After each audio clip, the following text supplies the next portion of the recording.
So continuing chapter 6, this is looking at de Broglie's equation, Schrodinger's equation, and some of the background information on the quantum model that we have. So de Broglie, another scientist, figured out that matter could behave like a wave. And so that is why we started this lecture talking about waves, frequency of light. So the electron could have dual citizenship, essentially, in terms of how it behaves, whether it be as a particle or a wave, and we'll talk about that a little bit more. But de Broglie came up with this idea, and so he has an equation. So wavelength is equal to Planck's constant over mass times velocity. So this is velocity. I apologize, there's another V in the problem.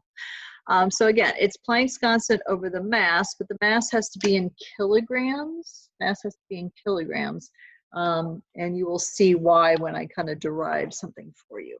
So with de Broglie's equation, you could actually calculate the wavelength of something that is very, very small.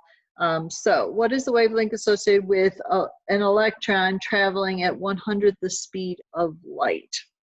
So we need to know what the electron's mass is, and this would be given to you in the problem. So back a long time ago when I gave you some notes on this, you will find that this number is there. It was in grams, but this is in kilograms. And I need to know the velocity. Well, I'm given in the problem that it's 1/100th the speed of light. So my velocity is going to be 3 × 10⁶ meters per second, not 10 to the 8. So it's 1/100th the speed. So again, using de Broglie's equation, wavelength is equal to Planck's constant, so 6.626 times 10⁻34 joule seconds over my mass in kilograms, 9.11 times 10⁻31st kilogram. And then my velocity is 3 × 10⁶ meters second. Okay. So when I do that, I get the wavelength is equal to about 2.42 times 10⁻10th meter. And again, if I wanted that in nanometers, it comes out to be 0.242 nanometers, pretty small, okay, pretty small wavelength, okay. Well, why does my mass has to be in kilograms here? Well, back to Einstein. Einstein came up with the very simple, but actually pretty complicated equation when you actually think about it. E is equal to mc squared. Okay, so this is Einstein's equation. Well, what do we know about the unit of energy? Well, the unit of energy we use is a joule. And for this equation to work, the mass had to be in kilograms, and then you had meters seconds squared to complete his equation. So if we think of it this way,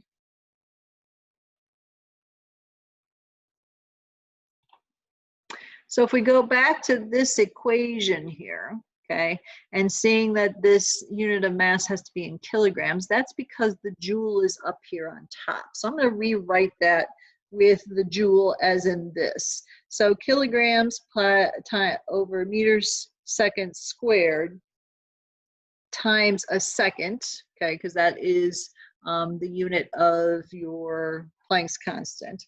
And then on the bottom is a kilogram, and then you have your meters over seconds, okay? So the kilograms cancel the kilograms. The meters cancel one of the meters. The second is canceled by this, and another second is canceled there. So what you're left with is only a meter, which is your unit of wavelength, okay?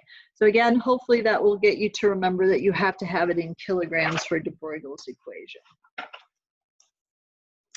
So then we also have Heisenberg, and we also have Schrodinger to talk about, okay? So Heisenberg's uncertainty principle states that you cannot know the position and the speed of the electron at the same time, okay? So you can't know both the position and the speed of the electron. That is because when you are thinking of figuring out where the electron is located, you have to put energy in, okay, to find out where that electron is. So in order to, once you put energy in, the electron is going to move.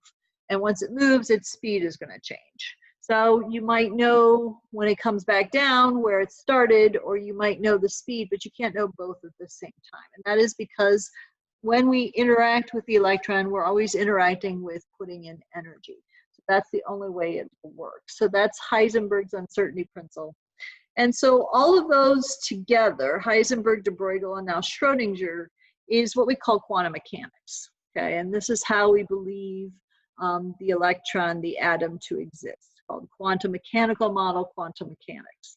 So what we have in store for us is, with de Broglie, dual nature of the electron, it could be a particle or a wave, so it has mass, but as we saw with de Broglie's equation, it could also have a wavelength.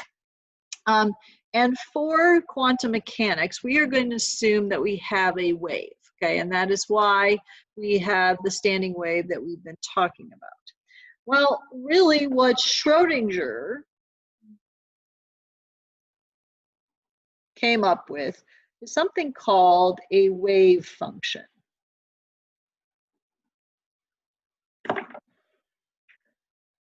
So this wave function that he is talking about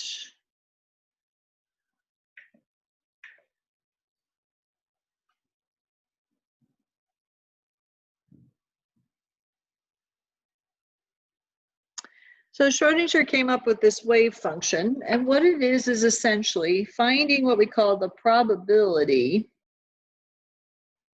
of finding this electron in a particular space. Okay, that's what a wave function in the general sense is. So with this idea of a wave as the electron behaving that way, what we have is this quantum mechanical model that we now believe where the electrons are existing at what we call orbitals. Okay, they are not existing in orbits around the nucleus. Instead, they are in distinct places, and they are mathematically modeled. And so we have 4 different orbitals called S, P, D, and F, and the next one we could encounter is going to be G, but we don't have that yet. So the S is a sphere, and I'll show you a picture of it first. P is what we call a dumbbell shape. And then D's and F's become a little too complicated, so we don't really look at what the shapes happen to be. So there's only one S that you could have. You could have 3 p orbitals, and I'll show you why. D, you could have 5 of them, and F, you have 7. And by the way, G is going to go up to 9. So the probability of finding the electron in these electron orbitals is about 90% probability, which when you're thinking of something so small as the electron and trying to find out where it's located, that's pretty good. So this is an S orbital. Okay, this is a website that I found. A p orbital is a dumbbell shape. Okay, and the reason you could have 3 different p is because the p orbital can exist in the x, y, and z planes. So you could lay it along that. Then you have the d orbitals. They get even more goofy. There are a total of 5 different shapes for the d orbital. And again, you don't need to draw them or know what they are. And then the f orbital, even more spectacular. They have a total of 7. And on this particular website, they actually have what mathematically they've modeled as the G's. So again, the G's are going to get a total of 9 different shapes that you see. So what we're going to get into, and this will just be an introduction, and then I will go to the next video, is electron configuration, okay? So electron configuration is the shorthand way of saying where are those electrons located? Where are those electrons located? So since we have these different, again, mathematical models of a space of where the electrons can live, since you only have a sphere, there's only one place you could have the electrons locate, and each one of the orbitals can contain 2 electrons each. So since there's only one s, you could have 2 electrons in there. The p's, since you could have what we call the px, a py, and a pz, you could have a total of 6 electrons in all of the p orbitals. Since the d orbitals, you could have 5 different shapes. 5 times 2 is 10. And then the f orbital, since it has 7 shapes, 7 times 2 is 14. So in these electron configurations, you're going to have different spaces or clouds, sometimes we call them clouds, of where the electrons can exist. But they also are in different energy levels, okay?